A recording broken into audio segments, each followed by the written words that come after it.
معاہدہ لوازن ختم ہوتے ہی 10 ممالک ترکی کا حصہ بن گئے۔ معاہدہ لوازن ختم ہونے میں ابھی کتنے دن باقی ہیں؟ ترکی نے اپنا نام تبدیل کر دیا۔ 100 سالہ آزادی کا جشن منانے کے لیے ترکی میں زبردست تیاریاں۔ عمران خان کو دعوت نامہ پہنچ گیا۔ طیب اردگان کے لیے عمران خان کیوں اچانک بہت اہم ہو گئے؟ 2023 سے پہلے ترکی کا راستہ روکنے کی تمام کوششیں ناکام بنا دی گئیں۔ دنیا کی بڑی پاورز اردگان سے کچھ عہد و پیما کرنا چاہتی تھیں تاکہ عظیم سلطنت عثمان بحال نہ ہو سکے، لیکن اردگان نہ بکا نہ جھکا۔ طیب اردگان کا دنیا کو بڑا سرپرائز، 10 ممالک کے سفیروں کو ملک بدر کرنے کا حکم دے دیا۔ ترک قوم کا سر فخر سے بلند، ترک صدر جناب طیب اردگان کی اپنی قوم کو بڑی خوشخبری۔ قدرت طیب اردگان پر مہربان، ترکی میں خلافت عثمانیہ قائم کرنے کی تیاریاں۔ ترکی دنیا کی بڑی سپر پاور کہلوانے کو تیار۔ پورا یورپ کانپ اٹھا، امریکہ اور اس کے اتحادی ملکوں پر بجلیاں گر گئیں۔ ترکی کے ہاتھ بڑا خزانہ لگ گیا، بھارت کو سانپ سونگھ گیا۔ تیل اور گیس کے ذخائر رکھنے والے ممالک حیران اور پریشان۔ پاکستان، چین کی ترکی کو مبارکباد۔ ویڈیو کے آخر میں ہم آپ کو بتائیں گے کہ امریکہ نے ترکی کی دشمنی میں فرانس کو کس بڑے مشن پر لگایا تھا جو اب امریکہ بھارت کے گلے پڑ چکا۔ یورپ کا ایشیا سے رابطہ ختم۔ اس ٹاپک کا باقاعدہ آغاز کرنے سے قبل نئے آنے والے دوستوں سے گزارش ہے وہ ہمارے یوٹیوب چینل کو سبسکرائب کر لیں۔ شکریہ ناظرین، 2023 کا آغاز ہوتے ہی اردگان کا بڑا دھماکہ۔ ترک صدر کا امریکہ سمیت 10 ممالک کے سفیروں کو ملک بدر کرنے کا حکم۔ 12 گھنٹوں میں ترکی چھوڑو ورنہ جیل میں ڈال دیے جاؤ گے۔ اب ترکی میں اسی ملک کا سفیر رہے گا جو نئی سلطنت کو تسلیم کرے گا۔ ترکی یورپ کے خلاف بھڑک اٹھا۔ ترک صدر رجب طیب اردگان نے امریکہ، فرانس اور جرمنی سمیت مغربی ممالک کے 10 سفارتکاروں کو ناپسندیدہ قرار دے کر ملک بدر کرنے کا حکم دے دیا۔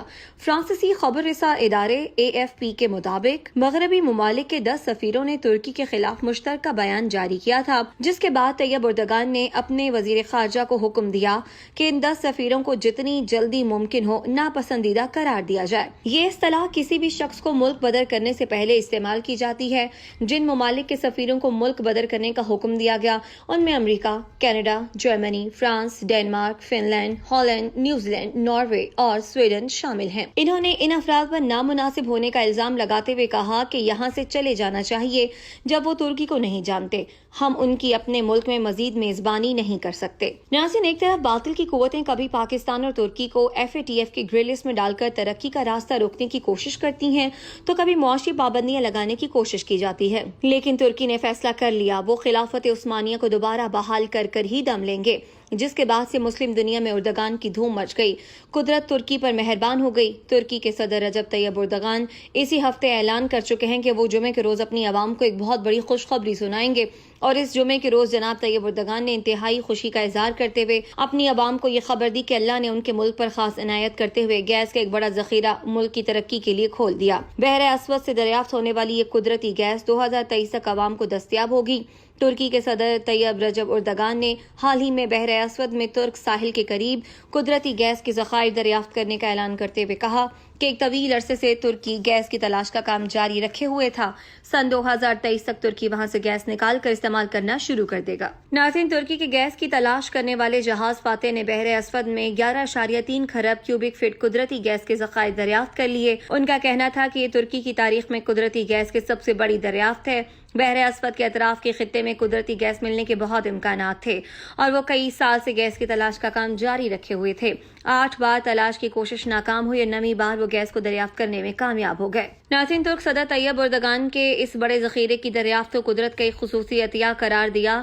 بحر اسود کے قریب صوبے میں گیس دریافت ہونے والے علاقے میں ٹیونامن ذخیرے کی ٹیسٹنگ، جائزہ اور انجینئرنگ تصدیق کے تمام مراحل مکمل کر لیے گئے ہیں اور اب اس منصوبے کو سکاریا گیس فیلڈ کا نیا نام دیا گیا۔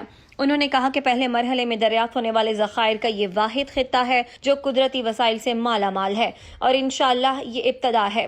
ابھی ہمیں پوری امید ہے کہ ہمیں وہاں سے تیل کے ذخائر بھی ملیں گے۔ ترکی کو بحر روم سے بھی مزید خوشخبریاں متوقع ہیں۔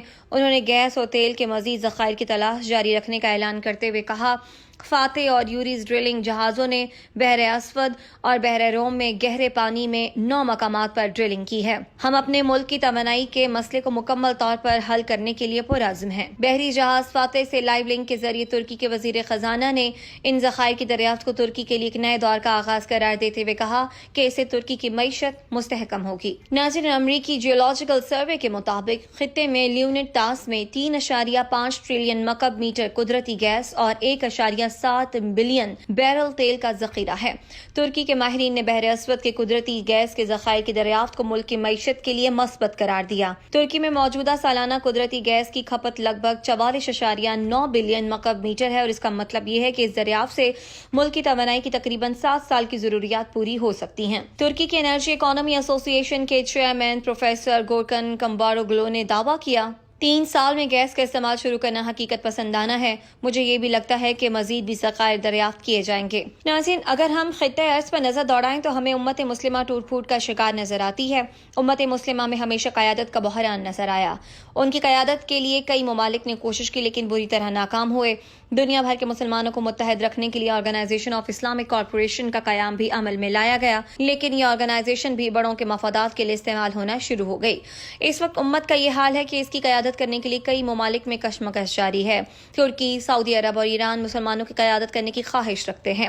ترکی، جس میں سن 2002 سے طیب اردگان اور اس کی جماعت کی حکومت ہے، وہ اسلامی دنیا کی قیادت کی خواہش کا کئی بار اظہار کر چکی ہے۔ ناظرین، صدر اردگان نے کئی بار کہا کہ ترکی واحد ملک ہے جو عالم اسلام کی قیادت کر سکتا ہے۔ یہ ظاہر ہے کہ جب اردگان یہ کہتے ہیں تو ان کے ذہن میں سلطنت عثمانیہ کی میراث ہوگی۔ سلطنت عثمانیہ جو سوویت یونین سے بڑی تھی، یہ 22 ملین مربع کلومیٹر پر پھیلی ہوئی تھی۔